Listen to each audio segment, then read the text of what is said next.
ऐसे बहुत से स्टूडेंट होते हैं जो दिन में 12 से 14 घंटे पढ़ाई करते रहते हैं, जो कि बिल्कुल सही नहीं है। इतने घंटे पढ़ाई करने से आपका माइंड पूरी तरह थक जाता है और फिर आप इफेक्टिवली भी पढ़ाई नहीं कर पाते हो।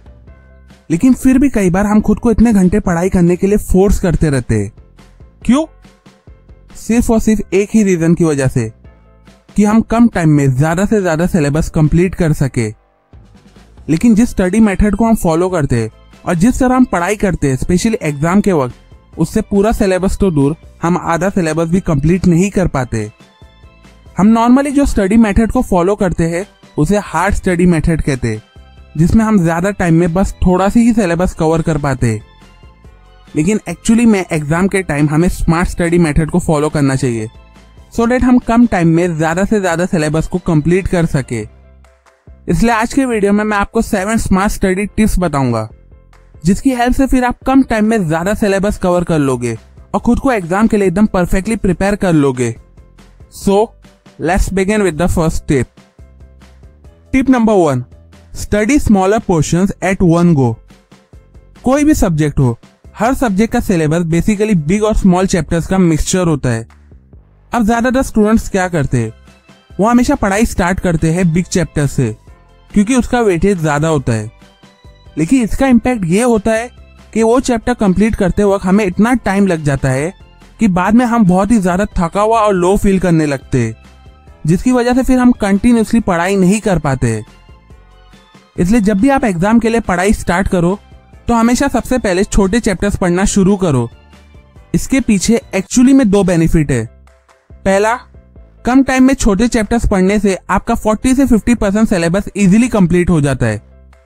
दूसरा, जब आपका हर एक छोटा चैप्टर कंप्लीट हो जाता है तो आपके अंदर एक कॉन्फिडेंस बूस्ट होता है, जिसकी वजह से फिर आप थका हुआ या लो फील नहीं करते हो और फिर बड़े आसानी से आप बड़े चैप्टर्स को भी इजीली कंप्लीट कर लेते हो। Tip number 2, don't stretch yourself but take regular break. कई बार स्टूडेंट कंटिन्यूसली 4-5 घंटे पढ़ाई करते ही रहते हैं, जो कि सही नहीं है। एक रिसर्च की स्टडी से पता चला है कि एक स्टूडेंट इफेक्टिवली बस 2 घंटे पढ़ाई कर सकता है। जब आप कंटिन्यूसली 4-5 घंटे अपनी बॉडी और माइंड को स्ट्रेच करके पढ़ते रहते हो तो आपका माइंड थक जाता है, और जिसकी वजह से फिर आप पूरी तरह फोकस और कंसंट्रेट नहीं कर पाते हो। इसलिए कंटिन्यूसली बस 2 घंटे के लिए पढ़ाई करो। अब इस 2 घंटे को आप और इफेक्टिव बना सकते हो 4 पार्ट्स में डिवाइड करके, जहां हर पार्ट में आप पहले 25 मिनट पढ़ाई करोगे और फिर 5 मिनट का ब्रेक लोगे। और फिर जब 2 घंटे आप पढ़ाई कर लोगे तो फिर एक बड़ा सी 15 से 20 मिनट का ब्रेक लेके खुद को रिलैक्स करो, अगर आप आगे भी कंटिन्यूसली पढ़ाई करना चाहते हो। एक और इम्पोर्टेंट बात, इस ब्रेक में आप पढ़ाई से रिलेटेड कुछ भी नहीं सोचोगे, ना ही आप अपने फ्रेंड से एग्जाम से रिलेटेड कुछ डिस्कस करोगे। इस ब्रेक में आप सिर्फ और सिर्फ अपनी बॉडी एंड स्पेशली अपने माइंड को रिलैक्स करोगे, सो डेट आप अपने फोकस और कंसंट्रेशन को वापस से रिचार्ज कर सको। Tip number 3, focus more on core material.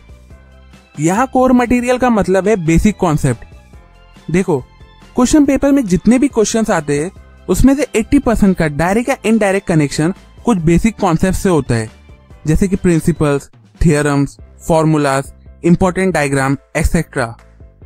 इसलिए पढ़ाई करते वक्त हमेशा कोर मटेरियल पे ज्यादा फोकस और कंसंट्रेट करो, क्योंकि जब आपको ये सब बेसिक कॉन्सेप्ट एकदम अच्छे से समझ जाएंगे तो फिर पेपर में आप आंसर अपनी वर्डिंग में भी इलेबोरेट कर सकते हो।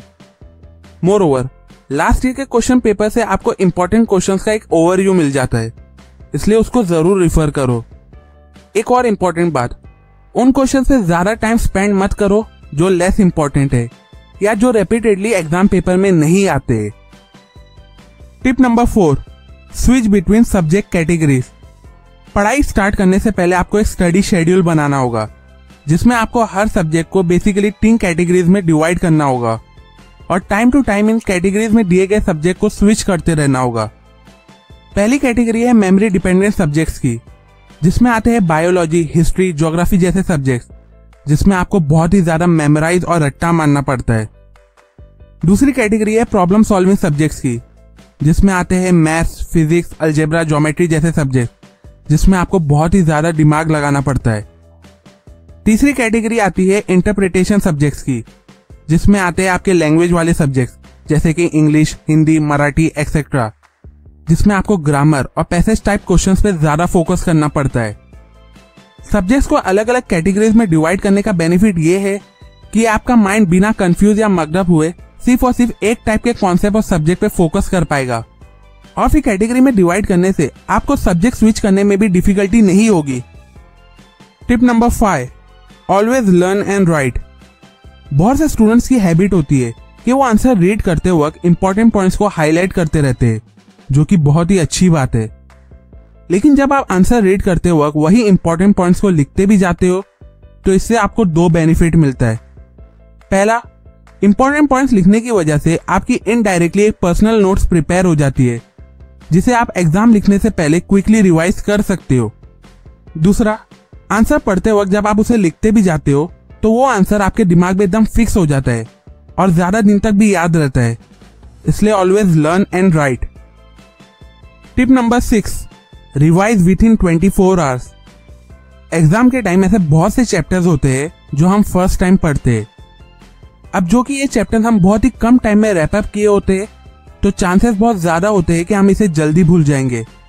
इसलिए अगर आप ऐसे चैप्टर्स को जल्दी भूलना नहीं चाहते हो तो आपको इसे 24 घंटे के अंदर 3 आवर्स को फॉलो करके रिवाइज करना होगा। ये 3 आवर है recap, review and reinforce.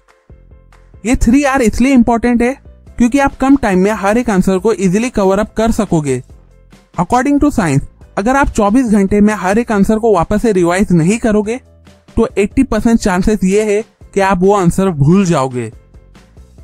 Tip number 7, sleep well to boost your memory. ये कोई स्टडी रिलेटेड टिप नहीं है, लेकिन एग्जाम से रिलेटेड बहुत ही ज्यादा इंपॉर्टेंट है। ऐसे बहुत से स्टूडेंट होते हैं जो सुबह से लेकर देर रात तक पढ़ाई करते रहते हैं, जिसकी वजह से उन्हें बहुत कम टाइम मिलता है सोने के लिए, जो कि बिल्कुल सही नहीं है।